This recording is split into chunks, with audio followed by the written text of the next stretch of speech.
அனைத்து நண்பர்களுக்கும் வணக்கம். உங்கள் ஆஸ்ட்ரோ பழனிசாமிகள் பேசுகிறேன். இந்த காணொளியில மகரம் ராசிக்கு 2025 ஆகஸ்ட் மாதம் எப்படி இருக்கும் என்பதை பற்றி பொது பலனாக பார்க்கலாம். இந்த மகரம் ராசியை பொறுத்தவரையிலும் 7 சனி முடிஞ்சிருச்சு. 3ஆம் பாவகத்துல சனி இருந்து வக்ரம் பெற்று இருக்கு. ராசியாதிபதி வக்ரம் ஆகும் போது உடல்நல விஷயத்துல கவனம் செலுத்திக்கணும். இந்த வக்ர பலன்களை நம்ம பார்த்திருப்பீங்க. அதாவது உங்க ஜாதகத்துல சனி வக்ரமா இருக்கு அப்படின்னாக்க இந்த வக்ர காலம் என்பது உங்களுக்கு பாசிட்டிவா தான் இருக்கும். இடமாற்றங்கள் ஏற்படும் வேலையில, அல்லது சில பேருக்கு வீடு மாற்றம் ஏற்படும். சில பேருக்கு அலைச்சல்கள் பயணங்கள் இருந்தாலும் அதுல ஆதாயங்கள் வரும். கடுமையான முயற்சிகளை செய்வீங்க, ஃபோர்ஸ்ஃபுல்லா இருப்பீங்க, வேகம் எடுக்கும் வாழ்க்கை, அந்த வாழ்க்கையில வெற்றியும் உண்டாகும். உங்க ஜாதகத்துல சனி வக்ரம் ஆகல அப்படின்னா இப்ப நான் சொன்ன விஷயத்தெல்லாம் கொஞ்சம் நெகட்டிவா இருக்க வாய்ப்பு உண்டு. வேலையில பிரச்சனை வரும். பிரச்சனை வேலை விடுற மாதிரியான சூழ்நிலைகள், அல்லது நீங்களே இந்த இடம் பிடிக்கல, டார்ச்சரா இருக்கு அப்படின்னு மூவ் பண்றதுக்கான எண்ணங்கள்லாம் வரும். அப்படிப்பட்டவர்கள் வேலை விடாம இருக்கணும். இந்த 3 மாசம் வேலையை காப்பாத்திக்கிறது நல்லது. இடமாற்ற சிந்தனைகளை அவாய்ட் பண்றது நல்லது. உங்க ஜாதகத்துல சனி வக்ரம் ஆகலைன்னா சொல்றேன். அதே சமயத்துல இந்த நேரத்துல சில முயற்சிகள் தடையா இருக்கும். சகோதர வழி உறவுகள் கருத்து வேறுபாடோடு இருக்கும். லாபங்கள் வர்றத கடனுக்கு செலுத்துற மாதிரி இருக்கும். உறவு நிலையில மிஸ் அண்டர்ஸ்டாண்டிங் நிறைய இருக்கும். நல்லதே நீங்க சொன்னீங்கன்னா கூட உங்களை தவறாக புரிந்து கொள்வார்கள். அதனால தேவையில்லாத ஒரு கெட்ட பேர், பழிச்சொல்லுக்கு ஆளாகக்கூடிய சூழ்நிலையும் வரும். இந்த மாதத்தை பொறுத்தவரை ஏன்னா 8ஆம் இடத்துல சூரியன் மாதத்தோட பிற்பகுதியில வரும். மாதத்தோட முதல் பகுதியில சூரியன் 7ஆம் இடத்துல, புதன் 7ஆம் இடத்துல. இந்த 7ஆம் இடத்துல சூரியன் இருந்தாலும் திருமண உறவுகள்ல ரொம்ப ஹாப்பியா இருக்க முடியாது. மிஸ் அண்டர்ஸ்டாண்டிங் வரும், கருத்து வேறுபாடுகள் வரும். ஏன்னா 8 7ஆம் இடத்தோடு தொடர்பு கொள்ளும் போது வாக்குவாதங்கள் வரும். அல்லது வாழ்க்கை துணைவரும் பிள்ளைகளும் ஒரு பக்கம் இருக்க, நீங்க ஒரு பக்கம் இருக்கிற மாதிரி இருக்கும். ஏதோ ஒரு வகையில சற்று பிரிந்திருக்கக்கூடிய சூழ்நிலைகள் வேலை காரணமாக கூட ஏற்படும். அதே இந்த சூரியன் மாதத்தோட பிற்பகுதியில ஆகஸ்ட் 16ஆம் தேதியிலிருந்து 8ஆம் இடத்துக்கு ஆட்சி பெறாரு. 8ல சூரியன் இருந்தா பணவரவை கொடுக்கும். திடீர்னு பணம் வரும். நீங்க யார்ட்டையாவது கொடுத்து வச்சிருக்கீங்க, கேட்டு கேட்டு சலிச்சு போச்சு, வருமா வராதான்னு தெரியல அப்படின்னு கவலைப்பட்டு இருக்கிறீங்கன்னாக்க இப்ப கேட்டீங்கன்னா வரும். மாதத்தோட பிற்பகுதியில போய் கேட்டீங்கன்னாக்க வரும். உங்களுக்கு கொடுக்க வேண்டியவர்கள் கொடுப்பாங்க. கடன் கேட்டீங்கன்னா கடன் கிடைக்கும். அதே போல இந்த நேரத்துல தொழில் மூலம் லாபங்களும் வரும். பொருளாதார ரீதியா கொஞ்சம் பெட்டரா ஃபீல் பண்ணலாம். கடனை வாங்கக்கூடிய சூழ்நிலையில கொஞ்சம் கவனமா இருக்கணும். இடமாற்றம் சில பேருக்கு ஏற்படும். இடமாற்ற சிந்தனைகள் ஏற்படும். மாதத்தோட பிற்பகுதியில சில பேருக்கு வீடு மாற்றமாவது ஏற்படும். பயணங்கள் ஏற்படும். தொலைதூர பயணங்கள் கூட சில பேருக்கு சாத்தியங்கள் உண்டு. அதே சமயத்துல இந்த 6ஆம் இடத்துல குரு சுக்கிரன் சேர்க்கை, இது சரியா அப்படின்னாக்க 5 சுக்கிரன் 6ஆம் இடத்துல இருக்கிறாரு. அதே போல 6ஆம் இடத்துல 12ஆம் அதிபதியாக வரக்கூடிய குரு 12ஆம் பாவகத்தை பார்க்குது. 6ஆம் இடத்துல இருந்து 12ஆம் பாவகத்தை தன் வீட்டையே பார்க்கறதுனால சுப விரயங்கள் ஏற்படும். கடனை வாங்கக்கூடிய சூழ்நிலை, உடல் நலத்துல சின்ன சின்ன தொந்தரவுகள் ஏற்படுறது, இது பொதுவா எல்லாருக்குமே இது ஏற்படும். அதாவது சனி வக்ரமா இருந்தாலும் சரி, உங்க ஜாதகத்துல சனி வக்ரம் ஆவல்னாலும் சரி, உங்க ஜாதகத்துல 6ஆம் இடத்துல இந்த குரு சுக்கிரன் சேர்க்கை இருக்கிறதுனால வேலை பார்க்கக்கூடிய இடத்துல எதையும் ஓப்பனா பேசாம இருக்கிறது தான் நல்லது. அதாவது பேசும்போது மறைமுக எதிரிகள் உங்க பேரை கெடுக்கிறதுக்கு முயற்சி பண்ணுவாங்க. அதனாலதான் பேர் கெடுறது, புகழ் குறையிறது எல்லாம் ஏற்படும் அப்படின்னு நம்ம சொல்லி இருக்கிறது. அப்போ இந்த 6ஆம் பாவகத்துல சுபகிரகங்கள் நின்று 12ஆம் பாவகத்தை பார்க்குது. அதே போல ராசிக்கு 2ஆம் இடத்தையும் பார்க்குது. பணவரவு இருந்தாலும் கடனுடைய அழுத்தங்களும் கொஞ்சம் இருக்கும். உடல் நலத்துல கொஞ்சம் கவனம் செலுத்திங்க. எதிரிகள் எதிர்ப்புகளை சமாளிக்கக்கூடிய சூழ்நிலை இந்த காலகட்டத்தில் உண்டு. இதெல்லாம் 6ஆம் இடத்துல குரு சுக்கிரன் சேர்க்கை. அதே போல 5 6ஆம் இடத்துல இருக்கிறதுனால இந்த காதல்ல இருக்கீங்க, இந்த ரிலேஷன்ஷிப்ல இருப்பவர்கள் மற்றும் ஒரு காதல்ல இருப்பவர்களுக்கெல்லாம் இந்த நேரத்துல காதலில் கருத்து வேறுபாடுகள், சற்று பிரிந்திருக்கிறது, மன வருத்தங்கள் போன்றவையெல்லாம் வரும். அல்லது நீங்க கரெக்டா பேசுனீங்கன்னா கூட உங்களை தவறா மிஸ் அண்டர்ஸ்டாண்ட் பண்ணிக்குவாங்க. இதேதான் ஃபேமிலிலையும் கணவன் மனைவி ஒரே வீட்டுல இருக்கீங்கன்னா கூட ஒரு மிஸ் அண்டர்ஸ்டாண்டிங் வரும். அப்படி இல்லைன்னா வாழ்க்கை துணைவருக்கு உடலான தொந்தரவுகள் ஏற்பட்டு நீங்கும். அதற்கு நீங்க எக்ஸ்பென்சஸ் பண்ற மாதிரி இருக்கும். 5 6ஆம் இடத்துல இருக்கும் போது புத்திசாலித்தனமற்ற சில விஷயங்கள் ஈடுபடக்கூடிய வாய்ப்பும் உண்டு. அதனால லாபமற்ற விஷயத்தில் ஈடுபட்டு பண நஷ்டம் ஆகக்கூடிய வாய்ப்பு உண்டு. இப்போ நீங்க வந்து இந்த நேரத்துல வந்து ஒரு சொத்து வாங்குறீங்க அல்லது ஒரு ஐயர் பர்ச்சேஸ் பண்றீங்கன்னாக கவனமா இருக்கணும், இல்லைன்னா தவிர்க்கிறது நல்லது. ஒப்பந்தங்களை கையெழுத்து போடும் போது எச்சரிக்கையா இருக்கணும். இல்லைன்னா ஒரு 2-3 மாசம் கழிச்சு நீங்க ஒப்பந்தங்கள் செய்து கொள்வது நல்லது. இப்ப வீடு கட்டுறீங்க, அதுக்கு ஒரு ஒப்பந்தம் போடணும், அது மாதிரியான விஷயங்கள்லாம் கொஞ்சம் கவனமா இருக்கணும். அல்லது ஒருத்தருக்கு பணம் கொடுக்குறீங்க, அதை வந்து எவிடன்ஸ் மேக் பண்ணிக்கணும். அல்லது அவங்க கிட்ட இருந்து வாங்குறீங்கனாலையும் அதற்கான எவிடன்ஸ் மேக் பண்ணணும். கடனையே திருப்பி கொடுக்குறீங்கன்னா கூட அதற்கு வந்து உரிய ஆவணங்களை தயார் செஞ்சு வச்சுக்கணும். அதுதான் ரொம்ப முக்கியமானது. இப்போ இந்த குருவும் சுக்கிரனும் சேரும் போது பாத்தீங்கன்னாக்க சுக்கிரன் வந்து அசுர குரு, குரு வந்து தேவகுரு. சுக்கிரன் இணையான துணையை கொடுக்கக்கூடிய ஒரு கிரகம். குரு வந்து மதிப்பு, மரியாதை, செல்வம், புத்திரர்கள் இதெல்லாம் கொடுக்கக்கூடிய கிரகம். இது ரெண்டும் சேரும் போது பணம் இருந்தா வாழ்க்கை துணிவரோடு இல்ல, பணம் இல்லைனாக வாழ்க்கை துணிவரோடு இருக்கிறதா இருக்கு. அதாவது வாழ்க்கை துணிவரோட ஜாலியா இருக்கு, மகிழ்ச்சியா இருக்குன்னாக்க பண பிரச்சனை, கடன் பிரச்சனை. கடன் பிரச்சனை இல்லை, பண பிரச்சனை இல்லைன்னாக்க குடும்ப வாழ்க்கையில பிரச்சனை. இப்படிதான் மகர ராசிக்கு கடந்த 7.5 ஆண்டுகள்ல பெரும்பாலும் இருந்திருக்கும். அதாவது 7.5 சனி முடிஞ்சு போச்சு திருக்கணித பஞ்சாங்கத்தின்படி சொல்றேன் நானு. ஆனாலும் இந்த மாதத்தில், குறிப்பா இந்த மாதத்தை பொறுத்தவரை பிற்பகுதியில, அதாவது ஆகஸ்ட் 16ஆம் தேதியிலிருந்து சூரியன் ஆட்சி பெறாரு.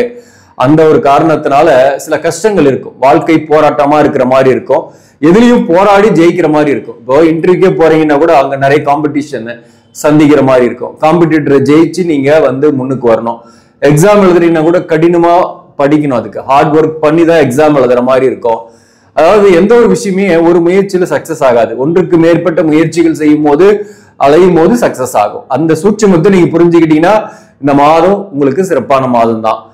அதே போல இந்த மாதத்தை பொறுத்தவரை 9ஆம் பாவகத்துல செவ்வாய், 4ஆம் அதிபதி 9ஆம் பாவகத்துல, 11ஆம் அதிபதியாக வரக்கூடிய செவ்வாய் 9ஆம் பாவகத்துல இருந்து சனி பார்வையில இருக்கு. அப்போ சகோதர வழி உறவுகள் சரியா இருக்காது, கருத்து வேறுபாடுகள் ஏற்படும், அபிலாஷைகள் நிறைவேறுவதில் தாமதங்கள் ஏற்படும், தடைகள் இருக்கும், தந்தைக்கு உடல்நல தொந்தரவு, பாதிப்பு ஏற்படலாம், அல்லது தந்தை வழி உறவுகளுடன் கருத்து வேறுபாடு அல்லது தந்தையுடனே கூட கருத்து வேறுபாடு போன்றவை இந்த காலகட்டத்தில் ஏற்படலாம்.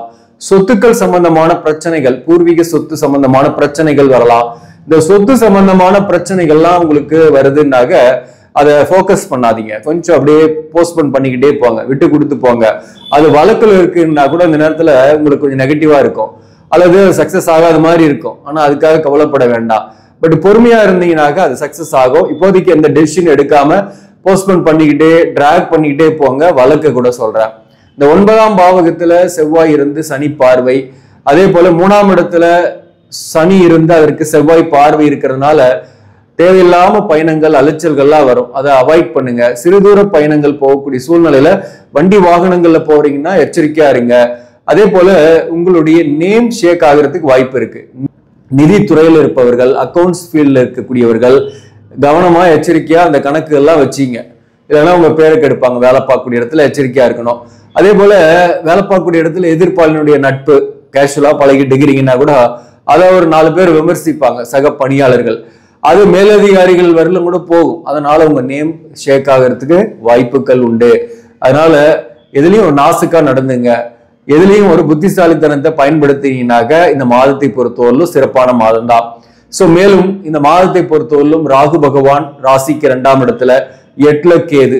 இந்த ராகு 2ஆம் இடத்துல இருக்கிறதுனால தேவைக்கு பணம் வரும், பொருளாதாரத்துல ரொம்ப கீழே இறங்க மாட்டீங்க, கடனாவது வாங்கி செலவு பண்ணுவீங்க. அதே போல வாக்குவாதங்கள் யார்கிட்டையும் செய்யக்கூடாது.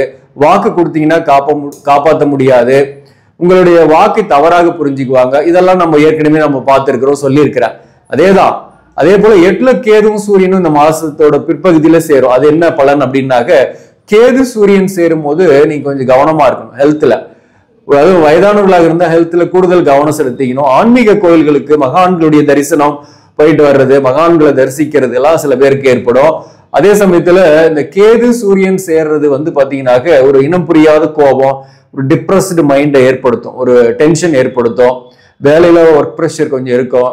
அதே போல பிள்ளைகள் வகையில டென்ஷன் வரும், மூத்த பிள்ளை வகையில டென்ஷன் வரக்கூடிய வாய்ப்புகள் உண்டு. அதனால அதெல்லாம் கொஞ்சம் கவனமா இருந்தீங்கன்னா பெட்டர். இந்த காலகட்டத்தை பொறுத்தவரை பெருசா பாதிப்பு வராது. குறிப்பா விநாயகர் வழிபாடு செய்யுங்க இந்த மாதத்துல. விநாயகர் வழிபாடு, சாட்டர்டேல விநாயகர் கோயிலுக்கு போயிட்டு வாங்க, மரத்தடியில இருக்கக்கூடிய விநாயகரை சுத்திட்டு, அதே போல விநாயகர் வழிபாடு செஞ்சுட்டு வாங்க, நன்மைகள் நடக்கும், பாதிப்பு இல்லாம இருப்பீங்க. அந்த சூரியன் கேது இணைவு என்பது, அதாவது முக்கியமா அரசு ரீதியாக நீங்க தொடர்பு கொள்றீங்கன்னா கொஞ்சம் கவனமா இருக்கணும். அரசு பணியில் இருக்கீங்கன்னா கொஞ்சம் எச்சரிக்கையா இருக்கணும். தேவையில்லாத பேர் கெட்டு ஒரு டிரான்ஸ்பர் கூட உங்களுக்கு தேவையில்லாத இடத்துல மாத்தி விட்டுடலாம், அல்லது அந்த இடத்துல பிரச்சனை வரலாம். அதனால அரசு சார்ந்து நீங்க மூவ் பண்றீங்க அப்படின்னா கொஞ்சம் இந்த நேரத்துல கவனமா இருக்கணும். அதுதான் கேது சூரியன் இணைவுக்கான பலன். இப்போ இந்த மாதத்தை பொறுத்தவரை எந்தெந்த தொழிலெல்லாம் சிறப்பாக இருக்கும் அப்படின்னாக்க, 10ஆம் அதிபதியாக வரக்கூடிய சுக்கிரன் 6ஆம் இடத்துல இருக்கிறாரு. ஸோ 6ஆம் இடத்துல இருந்து குருவோட சேர்ந்து இருக்கு. கம்ப்யூட்டர், சாஃப்ட்வேர், ஐடி, கமிஷன் சார்ந்த தொழில், விவசாயம், மருத்துவம் சார்ந்த தொழில், நீர் சார்ந்த தொழில் மற்றும் மீடியா சார்ந்த துறையில் இருப்பவர்களுக்கு இந்த காலகட்டத்தில் புதிய வாய்ப்புகளும் வரும், முன்னேற்றம் உண்டு. ஆஸ் யூசுவல் இன்கம் வந்துகிட்டு தான் இருக்கும். அரசு பணியில் இருப்பவர்களுக்கும் வருமானம் வரும். சில பேருக்கு ஊதிய உயர்வு கூட வரலாம், சில பேருக்கு டிரான்ஸ்ஃபர் கூட வரலாம். அதே போல இந்த காலகட்டத்தை பொறுத்தவரையிலும் படிக்கக்கூடிய மாணவர்களை பொறுத்தவரையிலும் ஓரளவுக்கு சிறப்பாகவே படிப்பீங்க. ஹெல்த்ல மட்டும் கான்சென்ட்ரேட் பண்ணீங்க. தொலைதூரத்துல போய் படிக்கிற மாதிரி சூழ்நிலை இருக்கும், ஹாஸ்டல்ல தங்கி படிக்கிற மாதிரி சூழ்நிலை. சில பேருக்கு விரும்பிய கோர்ஸ் அல்லது இன்ஸ்டிடியூஷன் வெளியூர்ல கிடைக்கும், வெளிநாட்டுல கிடைக்கும். அதற்காக டிராவல் பண்ணக்கூடிய வாய்ப்பு இந்த காலகட்டத்தில் உண்டு. மேலும் பெண்களாக இருக்கீங்க அப்படின்னாக்க இந்த மாதத்தை பொறுத்தவரையில வாழ்க்கை துணைவர் பற்றிய கவலையும் பிள்ளைகள் பற்றிய கவலையும் ஒரு டிப்ரெஷனை ஏற்படுத்தும். நீங்க மெடிடேஷன் பண்ணலாம், யோகா செய்யலாம், ஏதோ ஒரு வகையில விநாயகர் வழிபாடு, இதெல்லாம் உங்களுக்கு மன அமைதியை கொடுக்கும். இப்போ இந்த மாதத்தை பொறுத்தவரையில உத்திராடம் நட்சத்திரத்தில் இருப்பவர்களுக்கு புதிய கடன் படக்கூடிய வாய்ப்பு உண்டு. உடல்நல விஷயத்துல கவனம் செலுத்திங்க. வேலையில ஆஸ் யூசுவல் இன்கம் வரும், பிரச்சனை கிடையாது. வேலையில் இருப்பவர்கள், பிசினஸ் பண்ணக்கூடியவர்கள் தொழிலை விரிவுபடுத்த வேண்டாம், அல்லது இருக்கிற இதையே நடத்தினாலும் பெட்டரா இருக்கும். ஓரளவுக்கு கொஞ்சம் போட்டியாளர்களை சமாளிச்சு வெற்றி காணக்கூடிய காலகட்டம். உத்திராடம் நட்சத்திரத்தில் பிறந்தவங்க குறிப்பா இன்டராக்ட் பண்ணும்போது, மற்றவங்களோட இன்டராக்ட் பண்ணும்போது கவனமா இன்டராக்ட் பண்ணுங்க. உங்களை தவறா புரிஞ்சுக்குவாங்க, உங்க வார்த்தைகளை மிஸ் அண்டர்ஸ்டாண்ட் பண்ணிக்குவாங்க. கணவன் மனைவி உறவு நிலையில கருத்து வேறுபாடு ஏற்பட்டு நீங்கும். அடுத்தது திருவோணம் நட்சத்திரத்தில் பிறந்தவர்களை பொறுத்தவரையில உடல் நலத்துல கவனம் செலுத்திங்க. அலைச்சல்கள், பயணங்கள்லாம் கொஞ்சம் ஏற்படும், சிறுதூர பயணங்கள் போவீங்க. மேலும் திருவோண நட்சத்திரத்தில் பிறந்தவர்களுக்கு வேலை மாறுதல்கள் சில பேருக்கு ஏற்படும். அந்த வேலை மாற்றம் என்பது உங்க ஜாதகத்தையும் பார்த்துட்டு நன்மையா என்று தெரிஞ்சு போங்க. மேலும் திருவோண நட்சத்திரத்தில் பிறந்தவர்களுக்கு கணவன் மனைவி உறவு நிலை கொஞ்சம் எதிர்பார்த்த மாதிரி இருக்காது, ஆனா ரொம்ப நெகட்டிவ் கிடையாது. சில ரிலேஷன்ஷிப்பு, சில புதிய உறவு, நட்பு போன்றவை ஒர்க் பண்ற இடத்துல ஏற்படுதுன்னா அதுல கொஞ்சம் கவனமா இருங்க. மேலும் அவிட்டம் நட்சத்திரத்தில் பிறந்தவர்களுக்கு பிள்ளைகளால மன வருத்தங்கள், உடல் நலத்துல சின்ன சின்ன தொந்தரவுகள், பிரச்சனைகள். அவிட்டம் நட்சத்திரத்தில் பிறந்தவர்களுக்குமே வாழ்க்கை துணை ஒரு வகையில மன வருத்தங்கள் அல்லது பிரிந்து இருக்கிறது, ஏதோ ஒரு வகையில தனித்து இருக்கக்கூடிய சூழ்நிலைகள் இந்த காலகட்டத்தில் உண்டு. மன அழுத்தம் இருக்கும். அதே போல வேலை விஷயமா ஒரு நெருக்கடி இருக்கும், ஒர்க் ப்ரெஷர், டென்ஷன் இருக்கும். வேலை புதுசா செய்யலாமா, இல்ல வேற மாறலாமா, பிசினஸ் பண்ணலாமா அப்படின்ற எண்ணங்கள்லாம் வரும். ஒரு 3 மாசத்துக்கு இதெல்லாம் போஸ்ட்போன் பண்ணிக்கிட்டு வாங்க. அதுக்கப்புறம் உங்களுடைய ஜாதகத்தையும் பார்த்துட்டு பிசினஸ் ஆரம்பிக்கிறதா அல்லது வேற கம்பெனி வேற இடத்துக்கு மூவ் பண்றதான்றத யோசிச்சுக்கீங்க. ஏன்னா அப்படி பார்த்து கரெக்டா மூவ் பண்ணீங்கன்னா பிரச்சனை இல்லாம இருக்கும். அதுவரை இருக்கிற இடத்துலயே இருக்கிறது உங்களுக்கு நன்மையை ஏற்படுத்தும். மொத்தத்துல இந்த மாதம் சில விஷயங்கள்ல கவனமா இருக்கணும். ஆக நண்பர்களே, இந்த பதிவு உங்களுக்கு பிடிச்சிருந்தாக லைக் பண்ணுங்க, இதை மற்றவர்களுக்கும் ஷேர் பண்ணுங்க. இன்னும் நம்ம சேனலை சப்ஸ்கிரைப் பண்ணாம பாக்குறவங்க சப்ஸ்கிரைப் பண்ணி கண்டினியூ பண்ணுங்க. இதன் மூலம் உங்களுக்கு ஒரு சரியான ஜோதிட தகவல்களும் ஆன்மீக தகவல்களும் கிடைக்கும். நன்றி, வணக்கம்.